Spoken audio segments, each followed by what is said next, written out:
Greetings and welcome to I Care Leadership Live. This is the podcast for I Care leaders who want to level up their leadership, create better cultures, and improve the financial results of their clinics. Now, let's join the show. So today's show is one I've been wanting to do for a while, and the topic is, what is HR? And I've been doing HR for 20 years, over 20 years. I got a master's degree in HR. I take it for granted what HR is, but if you're an average listener to this show, your conception of what HR is probably extremely divergent from mine. So I want to illuminate a little bit on that. And it's understandable if that's the case, if HR, quote unquote, is confusing to you. 'Cause I actually had a doctor not that long ago I was talking to, had met on LinkedIn, and we were talking, and he said, what even is HR? And that's understandable, because if you're a physician or if you are a practice administrator, and maybe you've never worked in a large corporate setting. In a large corporate setting, there is a comprehensive amount of HR, and actually, that's not even true in every company. I've worked in the restaurant industry, which had pretty basic HR and was missing really some key elements. And so there isn't really one size fits all when it comes to HR.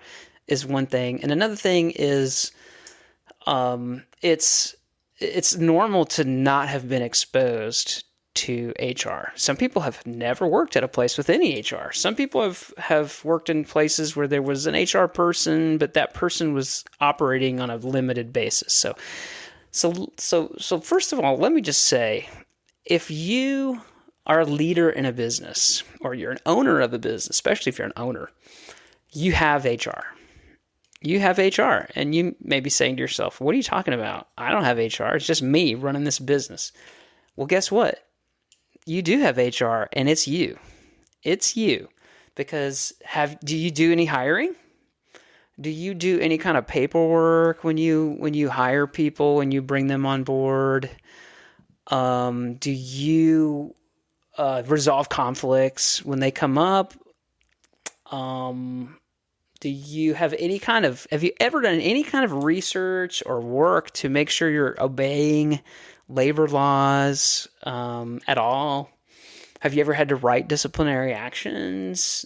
If you've done any of those things, which if you're a business owner, I guarantee you've done all those. You probably did them in the first 3 months of starting your business, of having employees. And if you have done those things, then you have HR. It just happens to be you. You're the one who's doing the HR. And so just like you have marketing and you have, finance, it's just that you're the person. And as you grow, you get someone to help you with finance and accounting, and you get someone to do a little bit of marketing for you. And just like you do that, you eventually need to get someone to help you with HR, but you're really already doing it to some level. But when you get help, you're basically saying, hey, I want someone who can not only take this off my plate, but probably they're going to do it better than I can. Hopefully that's your outlook. When you hire an accountant or a CFO or someone to do your medical billing, you are saying, gosh, this person is going to do it better than I can because they're experienced in it. Okay, so you have HR. So what exactly is it? What are the different elements? Well, number one, you've got to have employees in your business. So the first thing is hiring people and making your hiring processes better. That's the first task of HR. And so this could be writing job descriptions, looking at resumes, doing phone screens, interviewing, helping you and your managers be better at hiring. Because guess what? Healthcare is a service-based business. And all service-based businesses rely on human beings. Until the robots take over, we need human beings. And so hiring those people is a key element that HR helps you with, and continuing to make that better. Anyone can hire someone. Anyone can say, hey, you want to come work for me? But it takes an experienced person to make your hiring better. And hiring is maybe the most important moment in your whole business. It may be the most important thing, because every person you hire, they are affecting your patients every day. They check them in, they call them, they answer the phone, they are doing eye pressure tests, they are physically touching your patients, right? If you are in ophthalmology, they're touching your patients in their face, they're applying drops in their eye. There is a physical contact. And I have this rule, I call it the underwear principle. Anything that touches your body, you should spend a lot of time and care in selecting. Just kind of like, when you're buying underwear, you want something that fits good, it feels comfortable. Well, your employees are just as intimate, right, with your patients, because they're right there touching your patients. They are an intimate part of your business. And so you don't want to go cheap with that. You don't want to short shrift how you hire people. So, you wouldn't do that with the clothes that you wear. You wouldn't, just say, hey, whatever, I'll just buy, a used shirt, from the thrift store that doesn't fit and is uncomfortable and itchy, right? Well, your employees are like that. They are intimately tied to your business. This show is sponsored by Seasoned Advice HR Services, where I help eye care businesses to make more money and save more money by hiring better, retaining better, and reducing your HR risk. If you would like an HR assessment or ongoing HR support, please reach out to me at seasoned-advice.com.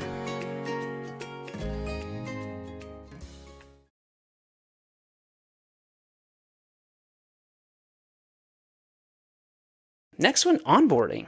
You've got to integrate those new hires into your business. There's some compliance steps you have to do, but you want to teach them about the business. You want to educate them on the diseases you treat, the treatments you provide. You want them to get to know the other coworkers that they have. You want to make sure they understand their benefits and that they feel comfortable, because it's a very jarring experience to start a new job, right? And so HR will do your onboarding, will continue to improve the way that you onboard your staff, and we'll even measure the success. We'll see, hey, how many employees are quitting within 90 days, within 6 months, so that you can hold yourself accountable. HR is going to not just do things, not just make it better, but help measure the results of all these things that you're doing. Strategizing your entire employee experience is a third thing that HR will do. Who's thinking about the experience of the employee? I'm sure you are. If you're a business owner or you're a manager, you're thinking about it, but you're also thinking about ordering supplies. You're thinking about a patient that you have to call back. You're thinking about coding your charts. You're thinking about why you haven't got paid on certain claims that have been outstanding, right? And so thinking about the employee experience is something you can give very little time to. And so as you grow, you can start to outsource your HR and your employee experience strategy to a professional person. What else? Part of the employee experience is how you communicate with the staff. When you were just one doctor or one manager, you could walk around the office and tell everyone, what they need to know. And maybe you did that in an effective way, or maybe you are not the best communicator and you just kind of told people, hey, there's a new policy on XYZ.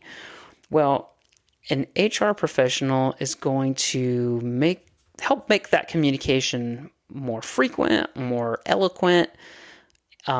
We may have to document some of that communication, so we can help with that. And so any kind of staff communication is something that often is delegated to HR, or at least the smoothing over of the communication. I've drafted many an email and refined many an email when it comes to employee communication. Staff benefits. Who's going to find those benefits? Who's going to present those benefits to the staff? Who's going to answer the staff questions about the benefits? They don't often want to call your broker. They don't always have access to the company that's providing the benefits. It's nice to have someone internal that they know who can explain that stuff. Okay. Creating pay systems. What are your pay ranges? What should we be paying people? Should we give a raise or not? Should we do a cost of living adjustment or not? These are questions that an experienced HR person has dealt with before. They've tried doing it different ways, and they have a sense of what is more effective and what's less effective. Whereas if you are just a doctor with a clinic, and maybe you've had that clinic for 5 years or 10 years, but you have been doing things in a certain way, and you haven't had the benefit of years of experience of seeing how other companies handle pay issues. And so an HR person is going to be able to help you think about how to communicate pay changes, how to handle pay issues, and even do compensation benchmarking for you so that you know that you're paying good pay rates. Another key thing that HR is going to help you with is your performance reviews. So designing those reviews, getting them sent out, making sure they get done, making them better, making sure that the reviews are doing what they're supposed to be doing, which is helping people understand their expectations and where they stand, and providing some documentation and creating a paper trail and helping employees to get better. That's a key part of performance reviews, and I think I have a whole show on performance reviews. If you go through my episode list, I've got a whole show here on performance reviews back in October 4th, performance review success. So check that episode out if you want to dive into performance reviews. But, that's a key thing that you should be doing in your business is documenting performance assessments. Leadership coaching, another thing that HR can handle. Let's say you've got an office manager and they're kind of inexperienced, or maybe they're not a touchy-feely person. They're great with numbers, and you know what? That's great. A lot of eye care technicians who end up being practice administrators are great with patients. They're great with the technical aspect. They know how to do a fluorescein angiogram or applanate or whatever, but maybe they're not great with handling conflict. Maybe they're not great with disciplinary action. Well, an HR person is going to help them talk through those situations, calibrate with them, let them know, yep, I would do this. No, I really wouldn't do that. And that is going to make your employee experience better. That's going to make your office more professional. And it's going to give your office manager or you as the physician more confidence in dealing with leadership situations. Kind of related to that is employee relations. HR handles employee relations. And so if you have employees coming to you, bugging you, hey, I have a problem with this, or what does this policy mean? Or I don't like how Joni's talking to me, or, something's making me uncomfortable. There's a safety issue in the office. All of those things are things you're probably dealing with all the time. And do you have time for that? No, you don't always have time for that. In fact, you often do not have time for it. And so if those sorts of concerns are dismissed, those sorts of employee concerns are dismissed, they will let you know how they feel about that. And usually the way employees will let you know is they will go somewhere else.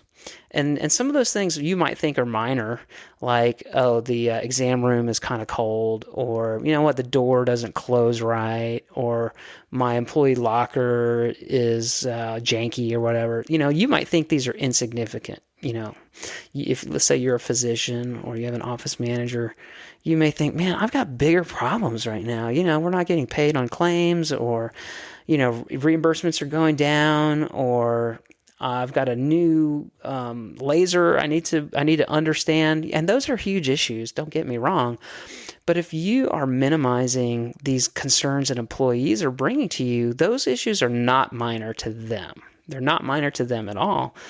And you may not have time for that. And it's a good chance you don't have time for that.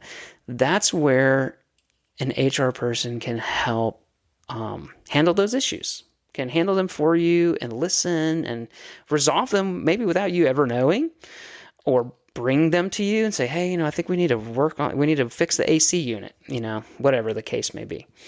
And so that's a huge function of HR, is to take those complaints off your plate and to give the employees a neutral third party that they can go to. Even if it's just a perception, it's not just a perception, but there is a perception benefit that they have someone that they can go to who's not the owner of the business or not the practice administrator, that they feel like, hey, I can open up a little bit more. I can't tell you how many times people have just bared their soul to me because I'm HR. And that's great. I want to hear about it, and then I can do something about it. And maybe all I can do is get an answer and report back to them, but at least they feel like, hey, someone has heard me.